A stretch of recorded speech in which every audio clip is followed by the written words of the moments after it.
जितना विश्वास आप शिव पर करेंगे, जितना भरोसा, जितनी दृढ़ता आप शंकर पर करेंगे, उतना शिव हमारे पास में आते चले। कल कथा में कहा था कि दुनिया का सबसे बड़ा दान है प्रेम का दान, स्नेह का दान।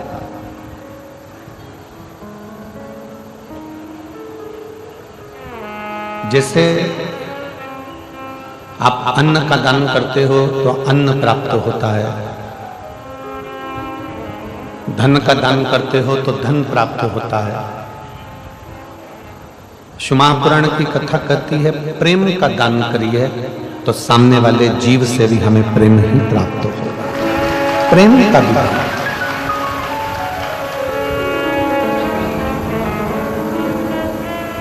इस संसार सागर में तीन चीजें अगर आपकी सुधार कर रखोगे तो परमात्मा को मिलने में देरी नहीं लगेगी। तीन चीजें ऐसी हैं जो हमें खींच कर रखना पड़ती है तो परमात्मा की प्राप्ति होती है। एक नियत, दूसरी नीति और तीसरी नजर। जम के बोलो कौन कौन सी चीज है? पहले नंबर पर है नियत, दूसरे नंबर पर है नीति और तीसरे नंबर पर है नजर। व्यक्ति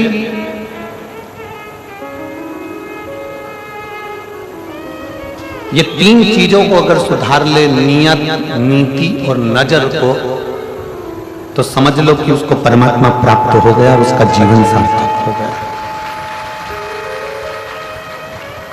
नियत अच्छी है, नीति अच्छी है, नजर अच्छी है, तो किसी की हिम्मत नहीं है कि आपका कुछ बिगाड़े।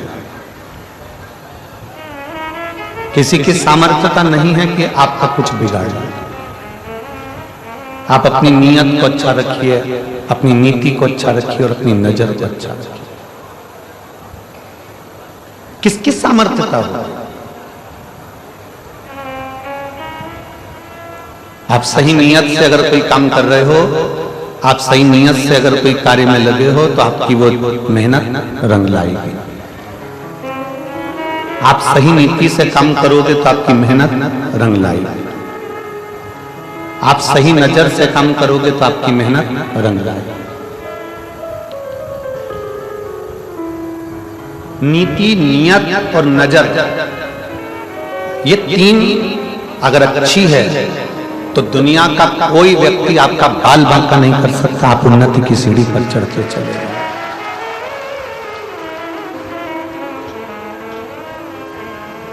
जब हमारी नियत बेकार हो जाती है, हमने सोच लिया कि मेरे को ये बहुत मिल जाए, ये बहुत प्राप्त हो जाए, ऐसा हो जाए, वैसा हो जाए, तो फिर कहीं ना कहीं दुख झेलना पड़ता है। हमारी नीति गड़बड़ हो जाए, हमने विचार करा था कि मैं ऐसा करूंगा, मैं वैसा करूंगा, और तुम्हारी नीति सही नहीं बन पाई और उसमें तुम्हें कष्ट भोगना पड़ा, तो फिर तकलीफ है। नियत, नीति और नजर, ये नियत, नीति और नजर, ये तीनों अगर आपकी नजर ठीक है, आप सही दृष्टि रखते हो, किसी को गलत दृष्टि से नहीं देखते, तो फिर जीवन सार्थक है। रामायण कैसे हुई? महाभारत कैसे हुई? रामायण होने का कारण क्या था? स्त्री का सम्मान नहीं हो पाया, इसलिए रामायण हो गई। स्त्री का सम्मान नहीं हो पाया तो महाभारत हो गई।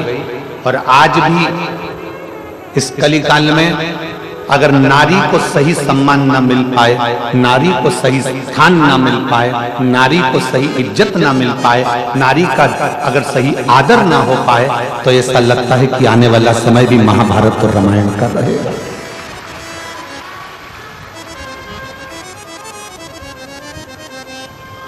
रामायण होने का कारण क्या था? माता सीता को सम्मान नहीं मिला, कि स्त्री को सम्मान नहीं मिला, कि स्त्री को आदर नहीं मिला। महाभारत होने का कारण क्या था? द्रौपदी को सम्मान नहीं मिल पाया, एक स्त्री का आदर नहीं हो पाया, एक स्त्री का सम्मान नहीं हो पाया, एक स्त्री का सत्कार नहीं हो पाया।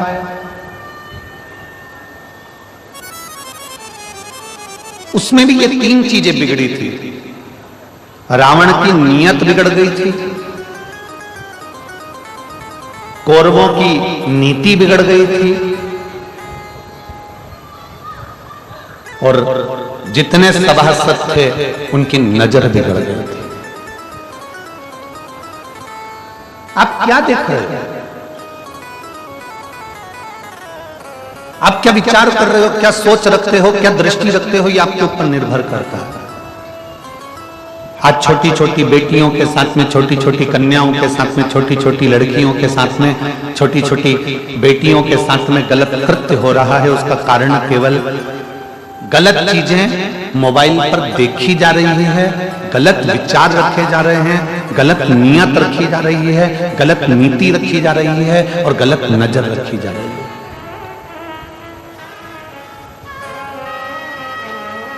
गलत नीति से, गलत नियत से, गलत नजर से ये बेटियों के साथ में हो रहा है।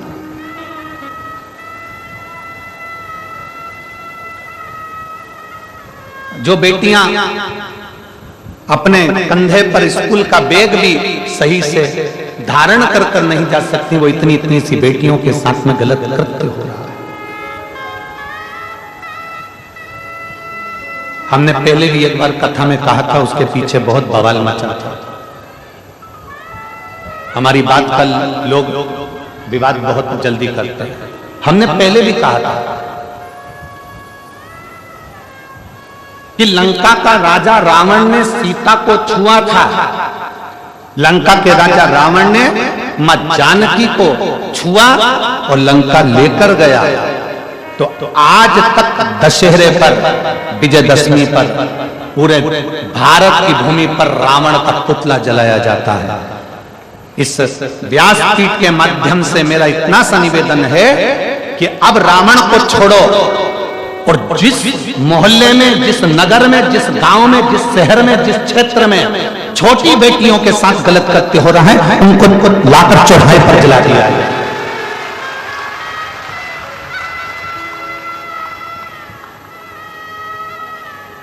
उनको ले जाकर उनके पुतले को नहीं, जो छोटी बेटियों की इज्जत करना भूल गए, जो नारी का सम्मान करना भूल गए, जो स्त्री का आदर करना भूल गए, केवल एक स्त्री के चक्कर में रामायण हुई, केवल एक स्त्री के चक्कर में महाभारत हुई, और आने वाला समय भी कोई साधारण नहीं है।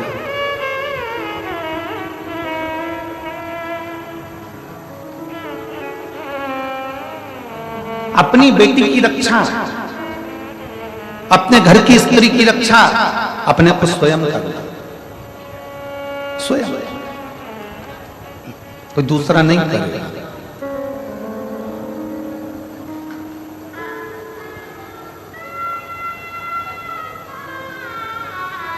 अपने घर की बेटी की रक्षा अपने को स्वयं करना पड़ेगा, कोई दूसरा नहीं करेगा। बेटी को अगर कॉलेज पढ़ने भेज रहे हो, बेटी को अगर स्कूल पढ़ने भेज रहे हो, तो निवेदन है अपने घर की बेटी को तलवार सिखाने भी जरूर भेजिए, एक भाला सिखाने भी जरूर भेजिए, डंडे चलाना भी जरूर भेजिए, कराटे चलाना भी जरूर भेजिए। उस बेटी को आत्मबल दीजिए। नियत, नीति और नजर, ये बर्बादी की ओर ले जा रहे हैं। कितना सुंदर परिवार है भगवान शंकर का। शिव जी की बेटी अशोक सुंदरी इतनी सुंदर थी अशोक सुंदरी कि उनकी सुंदरता का वर्णन कई शास्त्रों में मिल जाता है। अशोक सुंदरी बहुत सुंदर है, बहुत सुंदर।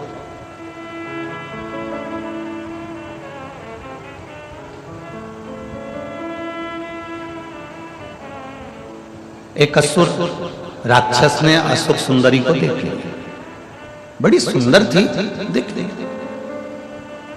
और अशोक सुंदरी से कहा कि मैं तुमसे विवाह करना चाहता हूं। असुर कह रहा है, राक्षस कह रहा है, मैं तुमसे विवाह करना चाहता हूं। अशोक सुंदरी ने हाथ जोड़कर उस असुर से कहा कि देखो, मैं अपने माता पिता के बिना किसी अन्य वर को, अन्य पुरुष को, अन्य व्यक्ति को मैं देख नहीं सकता। उस असुर ने कहा कि तुम इस वन में घूम रही हो, तुम अपना कार्य कर रही हो, वन में घूम रही हो, तुम इस कार्य में लगी हो, तुम उस कार्य में लगी हो। अशोक सुंदरी ने जो शब्द कहा, भारत की भूमि की एक एक बेटी से मुझे वो शब्द चाहिए। अशोक सुंदरी ने अपना शब्द कहा, सुन असुर, भारत में जन्म लेने वाली एक एक बेटी पढ़ेगी, भारत में जन्म लेने वाली एक एक बेटी आगे बढ़ेगी, भारत में जन्म लेने वाली एक एक बेटी नौकरी भी करेगी।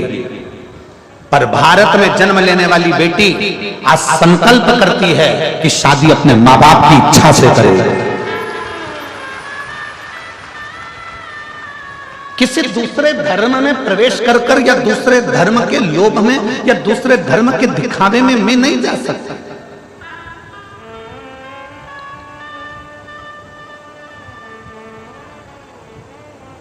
मैं दूसरे धर्म के दिखावे में नहीं जाऊंगी, मैं दूसरे धर्म के लोभ में नहीं जाऊंगी, मैं दूसरे धर्म के चक्कर में इधर उधर भ्रमण करने के लिए नहीं जाऊंगी, मैं दूसरे धर्म में प्रवेश नहीं करूंगी।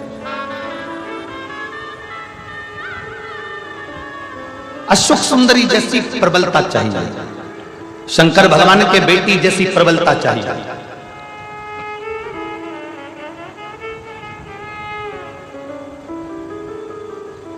भगवान शिव जैसा बल चाहिए, मां पार्वती जैसा बल चाहिए। और जब बल अपने भीतर बढ़ता है ना, तो दुनिया के लोग कांपते हैं।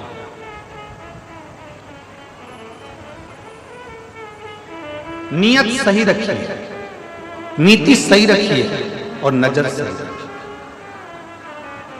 आप में से कई लोग ऐसे हैं, कई माताएं ऐसी हैं, कई मेरे जीजियां बेटी हैं, कई मेरे जीजा बेटे हैं, कई मेरी बेटियां बेटी हैं, कई मेरे बेटा बेटे हैं।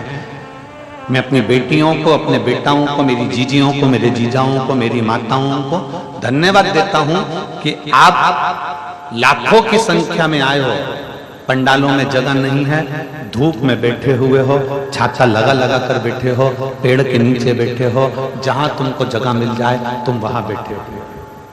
आपसे केवल इतना सा निवेदन है कि यहां जितनी मेरी जीजियां बैठी हैं, जितने मेरे जीजा बैठे हैं, जितनी मेरी बेटियां बैठी हैं, जितने मेरे बेटा बैठे हैं, जैसे तुमने आज तक अपना नियम, अपनी नियत, अपनी नीति और अपनी नजर जैसे आज तक रखी है, शंकर के प्रति शिवालय में जाना, शंकर को जल चढ़ाना, बाकी के कोई फालतू प्रपंच में नहीं पड़ना।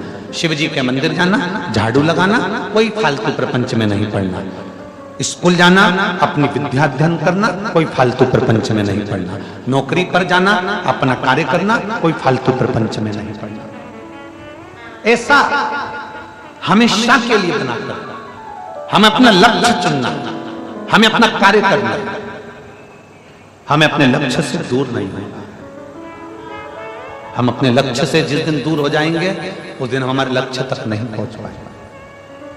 यहां जितने बेटे बैठे हैं ना, और जितनी बेटियां बैठी हैं, उनसे निवेदन करूंगा, अपनी मेहनत को इतना बढ़ा लो, अपने कर्म को इतना बढ़ा लो, जिस विद्याध्ययन को कर रहे हो उसको चोग ना बढ़ा लो, इतना पढ़ो कि तुमने जो सोचा है और तुम्हारे माँ बाप ने जो सोचा है, उनका स्वप्न पूरा हो जाए।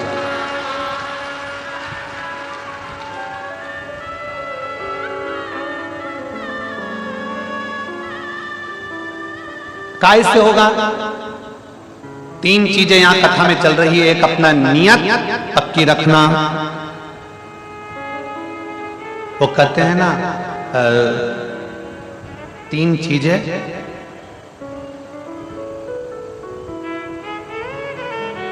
बहुत खतरनाक होती हैं। आज आप लोग सब 3 चीज के पीछे पड़े गुरुजी हो। तीन चीजें बड़ी खतरनाक होती है। पहले नंबर पर शनि, दूसरे नंबर पर मनी और तीसरे नंबर पर दुश्मनी। कुंडली में शनि गड़बड़ कर जाता है, मन में मनी गड़बड़ कर जाती है और जीवन में दुश्मनी गड़बड़ कर जाती है।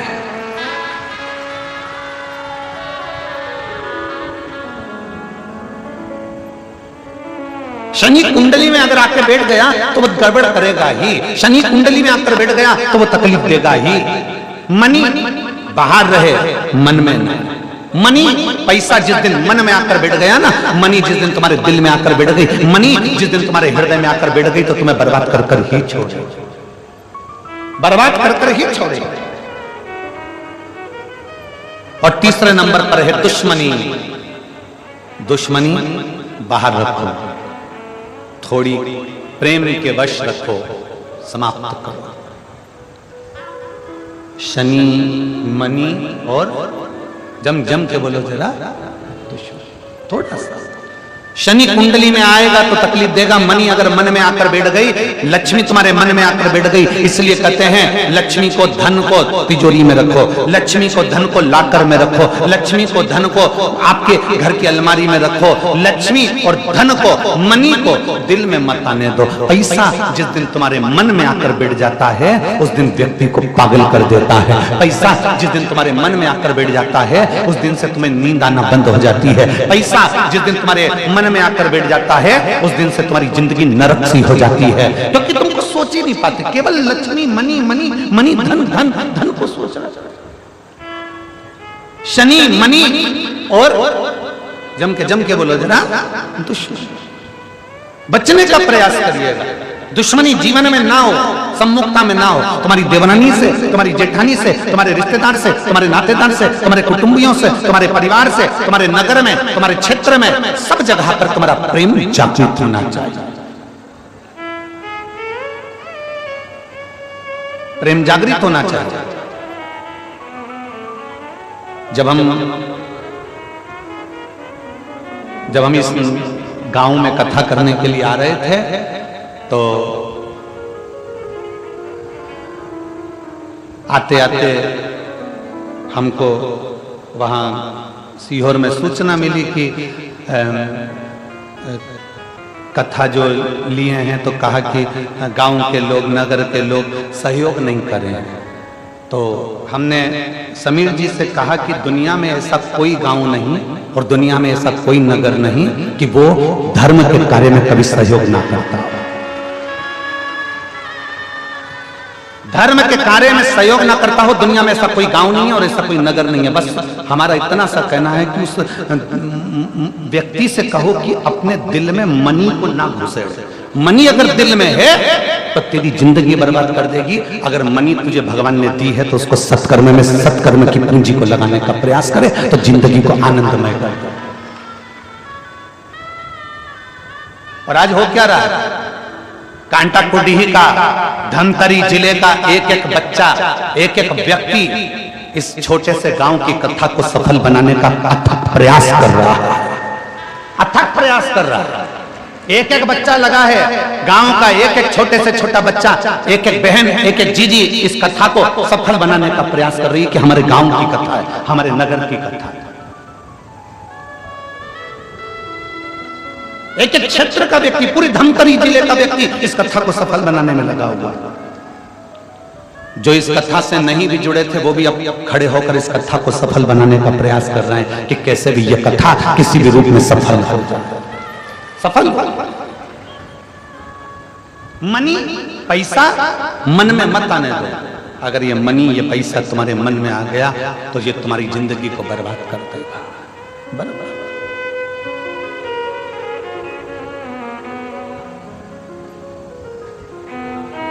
भीतर शिव भक्ति को, शंकर की भक्ति, और जिसके हृदय में, देखो ये शरीर है, इस शरीर का कोई ठिकाना नहीं रहेगा। आज चल रहा है, कल चले ना चले। आज मन लगा है, कल लगे ना ना, कल लगे ना लगे। पूरी जिंदगी ऐसे ही निकल जाती है। बचपन होमवर्क में निकल जाता है। बोलो बोलो, जम के बोलो। बचपन जम के बोलो जरा, होमवर्क में निकल जाता है। जम के बोलो जरा, बचपन होमवर्क में निकल जाता है। जवानी होम लोन में निकल जाती है। और बुढ़ापा अलोम और विलोम में निकल जाता है।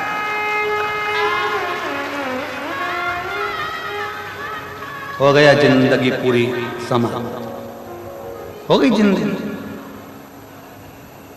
पूरा बचपन निकल गया। होमवर्क कर, होमवर्क कर, होमवर्क कर। माँ कूटे, बाप कूटे, सब कूटे। होमवर्क कर, होमवर्क कर, होमवर्क कर। बचपन निकल गया, जवानी आ गई। मकान बनाना है, क्या करना है? होम लोन ले लो। होम लोन ले लिया, कर्जा चुका, कर्जा चुका, कर्जा कर्जा कर्जा, आखिरी में मर गया। चुका चुका के मर गया। जिस फ्लैट को लोन से खरीदा था उसी में लेट गया, उसी में लेट गया।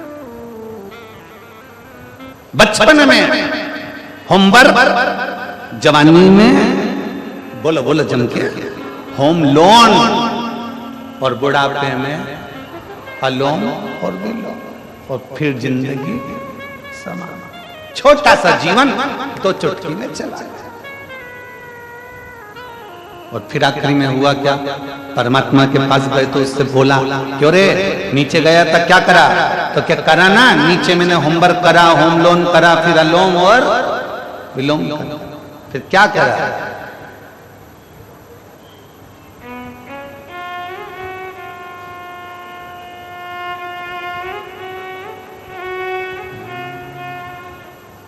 हम तेरी दुनिया में आके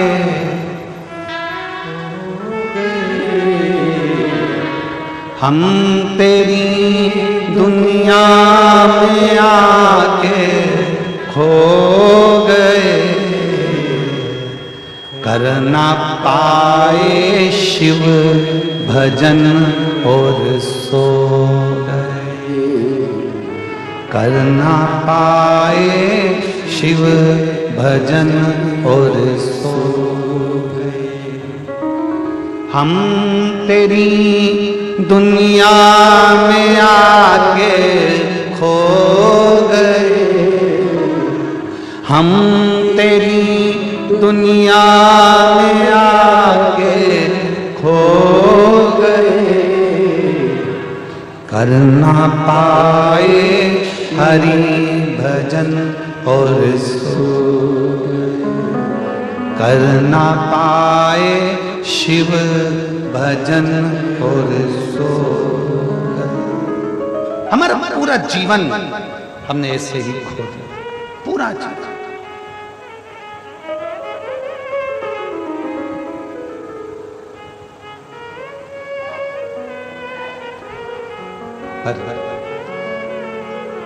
शिव कथा कह रही है भगवान शंकर का चरित्र का। इस शरीर को, इस मन को, इस चित्त को व्यर्थ मत जाना। जो आज मिला समय वो वापस नहीं मिलेगा। हीरे का हार डबल से खरीद सकते हो, सोने का हार डबल से खरीद सकते हो, गाड़ी बार बार खरीद सकते हो, मकान बार बार बना सकते हो, जमीन दोबारा मंगा सकते हो, कपड़े दोबारा मिल सकते हैं, शरीर मिल सकता है दोबारा, पर जो समय तुम्हारा चले गया वो समय दोबारा नहीं मिल पाएगा। उस समय को साधने का प्रयास कर, वो समय नहीं मिलेगा। उस समय की पूंजी को पहचान, उस समय को जानने का प्रयास करो। शंकर भगवान करते क्या? शंकर का नाम क्या है? उसको क्या कहते हैं? उज्जैन में, अवंतिका में क्या कहते हैं उसको? जम के बोलो जरा, महाकाल। जो भूत भविष्य और वर्तमान तीनों को देख रहा है, तीन काल उसके अधीन है, वो काल अधिपति महाकाल है। भूत भी देखे, भविष्य भी देखे और वर्तमान भी देखे।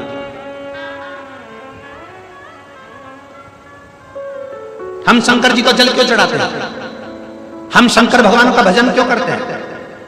क्यों सियोर वाला महाराज पीछा पकड़ के बैठा हुआ है कि शंकर को एक लोटा जल चढ़ाओ, एक लोटा जल चढ़ाओ, एक लोटा जल चढ़ाओ, एक लोटा जल चढ़ाओ? क्यों पीछा पकड़ के बैठा है? उसका कारण है कि भूत भविष्य और वर्तमान एक लोटे जल से शंकर संवार देता है, शिव सुधार देता है। केवल एक लोटा जल सारी समस्या का हल। भूत भविष्य और वर्तमान मेरे शंकर त्रिकालदर्शी, त्रिकालदर्शी का मतलब होता है तीन काल के देखने वाले हैं मेरे शिव। त्रिकालदर्शी मतलब मेरे महाकाल राजा, मेरे शंभो, मेरे शंकर तीन काल देख लेते हैं। भूत भविष्य और वर्तमान तीनों कालों पर उसकी दृष्टि रहती है। इसलिए जल चढ़ाने वाले के ऊपर मेरे शंकर अपनी तीनों निगाह रखते हैं, क्योंकि उसके तीन नेत्र हैं। वो भूतकाल, वो भविष्य काल, वो वर्तमान काल सब देख रहा है। उसको मालूम है इसका पुराना समय कैसे बीता, उसको मालूम है इसकी पुरानी जिंदगी कैसे बीती, इसने कितना पाप करा, कितना पुण्य करा, कितना सत्कर्म करा, क्या करा, उसको मालूम है। उसने भूतकाल देख लिया, उसने भविष्य आगे का भी देख कर रखा उसने कि इसका जीवन क्या है, इसको कितना दुख मिलेगा, कितनी तकलीफ मिलेगी, कितना गाड़ी मिलेगा, कितना बंगला मिलेगा, क्या सुख मिलेगा, उसने ये भी देख कर रखा है। वर्तमान में इसके साथ क्या हो रहा है वो भी उसने देख कर रखा है। इसलिए शिव महापुराण की कथा कहती है, भगवान शंकर की कथा कहती है, वेद व्यास जी कहते हैं शिव पुराण में, एक लोटा जल जब हम चढ़ाते हैं, शंकर के तीन नेत्र हमारा भूत भविष्य और वर्तमान संवार देते हैं, हमारा जीवन संवार देते हैं। उसको काल अधिपति महाकाल कहते हैं, जो कालों को भी साध कर चलता है। उसको काल अधिपति महाकाल कहते हैं। वो अवंती का नरेश है, वो उज्जैन का नरेश है, वो उज्जैन का राजा है, वो अवंतिका का राजा है। उसको तीन काल का अधिपति महाकाल कहते हैं, क्योंकि भूत भविष्य और वर्तमान मेरे काल अधिपति महाकाल के हाथ में है। जो जान गया काल अधिपति को, वो जान गया। कहीं जाओ मत, पृथ्वी को खोद कर देखोगे ना, कोई मूर्ति मिले ना मिले, पर पृथ्वी को खोदने पर पूरी पृथ्वी को खोदोगे तो शंकर का शिवलिंग जरूर मिलेगा, क्योंकि ये भूमि उसी शिव की है। और केवल भारत से मतलब नहीं कि भारत खोद कर देखिए, तुम्हारी मर्जी पड़ा है। जिस देश को खोद कर देखोगे, जमीन को, जिस देश की मिट्टी को खोद कर देखोगे, उसमें से शिवलिंग ही निकलेगा, शंकर ही निकलेगा, शिव ही प्राप्त होगा। और दुनिया के लोग कितना भी सनातन धर्म को नीचे दबाने का प्रयास कर लें, दुनिया के लोग कितना भी हिंदू धर्म को नीचे दबाने का प्रयास कर लें, ये सनातन धर्म, मट्टी भी खोदोगे तो सनातन ही निकलेगी, और अगर जल भी निकालोगे तो सनातन ही निकलेगा। और हर व्यक्ति के जीवन में सनातन धर्म ही प्रकट होता है, कितना भी उसको बर्बाद करने की सोच। और सोचा, अभी अभी आप लोग टीवी पे न्यूज देख रहे होंगे कि तिरुपति में, तिरुमाला में, तिरुपति के उस पवित्र मंदिर में अष्ट बैकुंठ में से एक बैकुंठ है तिरुपति बालाजी। भू बैकुंठों में से, पृथ्वी पर 8 बैकुंठों में से एक बैकुंठ माना जाता है तिरुपति बालाजी को। अष्ट बैकुंठ में से एक बैकुंठ तिरुपति बालाजी के उस मंदिर में केवल उसका अधिपति बनाकर, उस ट्रस्ट का अधिपति बनाकर एक क्रिश्चियन को बिठा दिया।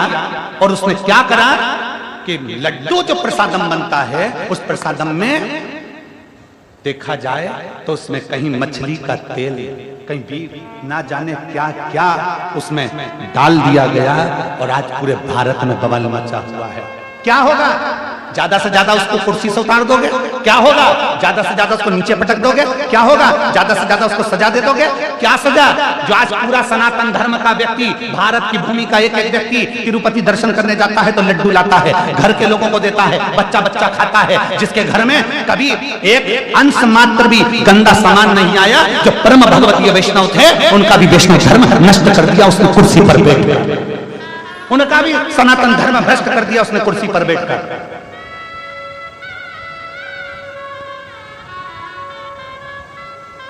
इसीलिए सनातन धर्म बार बार कहता है कि मंदिर बड़े बनाना तो उसके साथ में गौशाला 4 चौगनी बड़ी बनाना। क्यों? क्योंकि अगर मंदिर की गौशाला होती, मंदिर की गौशालाएं होंगी, बड़ी बड़ी गौशालाएं होंगी, तो मंदिर में जो गाय माता का दूध आएगा, उस गाय के दूध से घी बनेगा। घी बनेगा तो कितना भी लड्डू बना लो, उसमें गाय का घी चलता रहेगा। आपसे भी निवेदन है, अपने मोहल्ले में, अपने नगर में बड़ी बड़ी गौशाला बनाने से अच्छा है तुम्हारी जो सोसाइटी है, तुम्हारी जो कॉलोनी है, उस कॉलोनी में कितने लोग रहते हैं? तुम्हारी कॉलोनी में 25 लोग रहते हैं। तुम्हारे घर में जगह नहीं है गाय रखने की, तुम्हारे घर में जगह नहीं है गौ माता रखने की, तुम्हारी कॉलोनी में 25 लोग रहते हैं, तो एक जगह अलग से प्लाट किराए से लो, उसमें टीन लगाओ और उसमें 25 घर हैं, तो 25 घर की 25 गाय एक छोटी सी कॉलोनी में रखिए। उन 25 गाय का पालन करो, पोषण करो, एक व्यक्ति लगा लो, तनख्वाह दो, सब कुछ करो, और 25 गाय का जो दूध आए वो 25 घर में जाए। 25 गाय का दूध 25 घर में जाएगा, घी असली मिलेगा तुम्हें, गाय का दूध असली मिलेगा, गाय का गोबर असली मिलेगा, और गौमूत्र असली मिलेगा, और गाय की सेवा असली मिलेगी। तो हमारा भारत भी सबरेगा और हमारा राष्ट्र का उत्थान भी होगा। ये भारत भी सबरेगा और राष्ट्र का उत्थान होगा। गौ माता को तो पीछे हटा दिया, गौ माता को तो दूर कर दिया, क्या होगा? आज तिरुपति में जो लड्डू में मिलाया गया, वैष्णव परिवारों का जो धर्म नष्ट कर दिया गया, क्या होगा? बड़े बड़े मठ मंदिरों से इन अधर्मियों को नीचे उतार दो और किसी सनातन धर्म का विद्वान को पीठ पर बिठाओ, तब राष्ट्र का उत्थान होगा, तब राष्ट्र का उत्थान होगा। क्या देख रहा है? क्या क्या होने वाला है उनका? उतार दोगे कुर्सी से नीचे, पटक दोगे नीचे, सजा भी दे दोगे थोड़ी बहुत, क्या दोगे? क्या सजा दोगे? इतने सारे भारतीयों का दिल दुखाया, उसकी क्या सजा हो सकती है? इतने सारे सनातनियों का दिल दुखाया, उसकी क्या सजा हो सकती है? केवल कुर्सी से उतार दोगे? केवल नीचे उतार दोगे? केवल थोड़ी बहुत सजा दे दोगे? क्या सजा हो सकती है? उसकी केवल एक मूल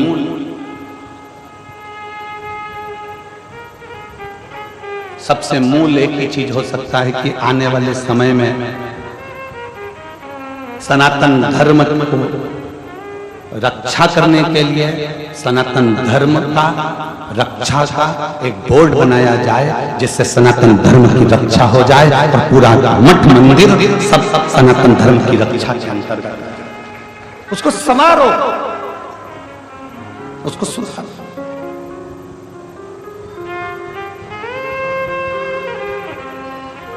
कितना प्रसन्नता का भाव है, आप लोग यहाँ आते हो शिव तत्व को ग्रहण करने के लिए, शंकर की भक्ति को ग्रहण करने के लिए, शिव तत्व अपने भीतर उतारने के लिए,